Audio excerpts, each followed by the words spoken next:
मकर संक्रांति जो है वो खाने का दिन नहीं है, खिलाने का दिन है। मकर संक्रांति के दिन गंगा स्नान करने का विशेष महत्व बताया गया है। अभी आप सोच रहे होंगे कि गंगा जी तो बहुत दूर है, तो कैसे स्नान करें। तो बिल्कुल टेंशन मत लीजिए, गंगा जी कैसे घर पे प्रकट हो जाएंगी वो मैं आपको बताने वाली हूँ। बिल्कुल ध्यान से मेरी बात सुनिएगा। जब आप स्नान करने जाएं तब आप गंगा जल की 2-4 बूंदे अपने पानी में मिला लीजिए और फिर उससे नहाइए और बोलते रहिए हर हर गंगे, हर हर गंगे। तो उससे गंगा नहाने का पूरा फल प्राप्त होगा आपको। मकर संक्रांति बहुत विशेष त्योहार है, बहुत विशेष तरीके से मनाई जाती है। इसमें दान करने का और इसमें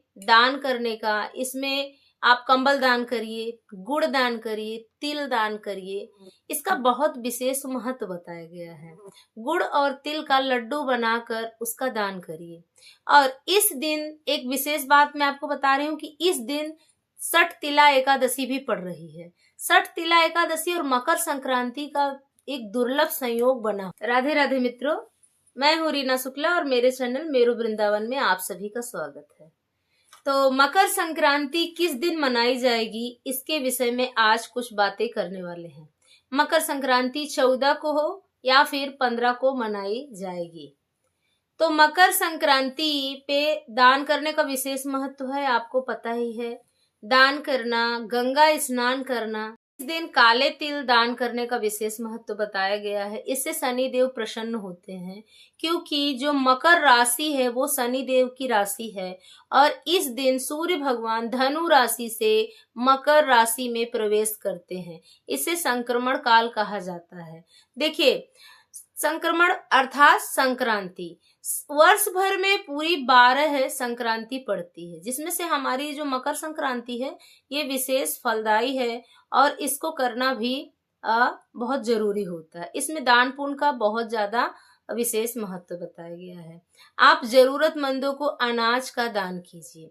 जैसे आप सुबह में स्नान करेंगे, जैसे मैंने बताया अभी गंगा जल वगैरह डाल के आप स्नान करिए। सठ तिला एकादशी भी इसी दिन है, तो इसलिए आप तिल डाल करके जल में स्नान करिए और उसके बाद आइए थोड़ा सा अनाज लेकर उसको अपने हाथों से छू लीजिए। ऐसा संकल्प करिए कि ये हमें दान करना। जितना भी आपको दान करना है उस हिसाब से आप ले लीजिए और उसमें अपने हाथों को ऐसा रख दीजिए और बोलिए कि ये हमें दान करना है। तो ये हो गया। लेकिन जो दान का जो समय है, मतलब एक विशेष शुभ मुहूर्त है, वो कब है? 3:13 के बाद ये मकर संक्रांति आरंभ हो जाएगी। तो उसी समय आपको दान करना है। तो ये इतना शुभकारी और लाभकारी क्यों है? क्योंकि जो सूर्य है वो दक्षिणायन से उत्तरायण की तरफ आ गए। इस समय सभी मांगलिक कार्य शुरू हो जाते हैं। जितने भी विवाह हैं, मुंडन संस्कार हैं, गृह प्रवेश हैं, इस दौरान किए जाते हैं। पता है जो भीष्म पितामह जी थे वो 58 दिन तक बाणों की सैया पे लेटे हुए थे, केवल इसलिए कि वो उत्तरायण का इंतजार कर रहे थे कि उत्तरायण में ही हम अपने प्राणों को छोड़ेंगे। तो खैर ये तो किसी के बस में है नहीं कि प्राण कब जाएंगे या कब रुकेंगे उत्तरायण या दक्षिणायन में, लेकिन उन्हें तो इच्छा मृत्यु का वरदान प्राप्त था, इसलिए वो ऐसा कर सके।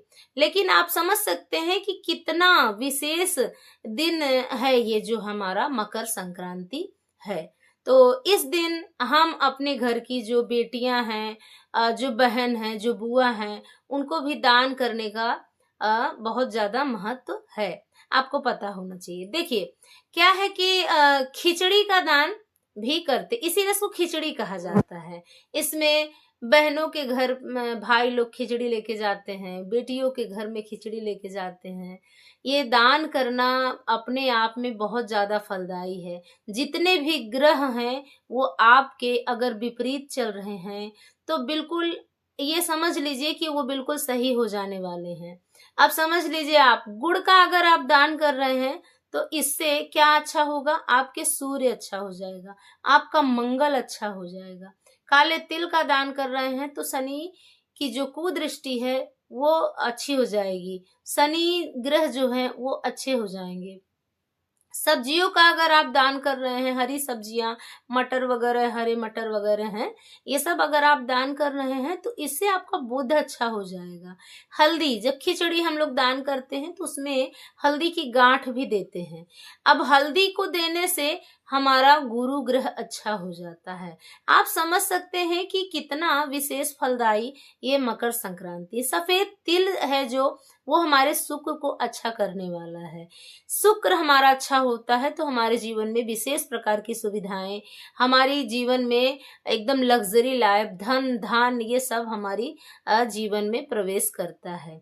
तो आप देख लीजिए कि सारे ग्रह जो हैं वो हमारे अच्छे हो जाने वाले हैं। तो इसलिए दान का कितना ज्यादा महत्व है आप देख लीजिए। तो 3:13 के बाद मकर संक्रांति आरंभ हो रही है।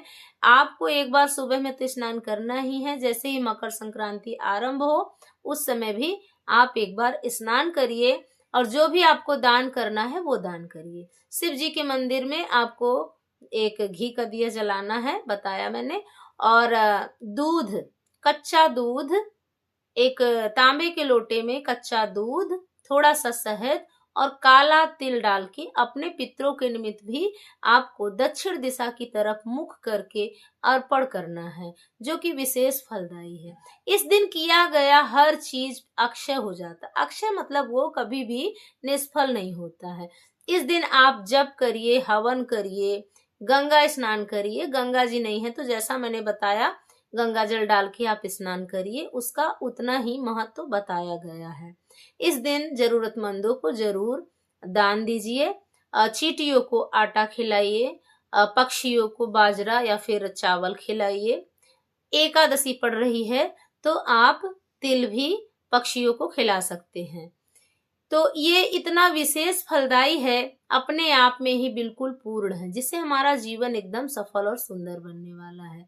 और ये जो मकर संक्रांति है वो 14 तारीख को मनाई जाएगी, लेकिन इस दिन आप खिचड़ी नहीं बनाएंगे। तो खिचड़ी आप मकर संक्रांति दूसरे दिन भी थोड़ा सा है, मतलब सुबह सुबह रहेगी, तो आप खिचड़ी बना के उस दिन ग्रहण कर सकते हैं या फिर किसी को भी खिला सकते हैं। मिलती हूँ नेक्स्ट वीडियो में, तब तक के लिए राधे राधे।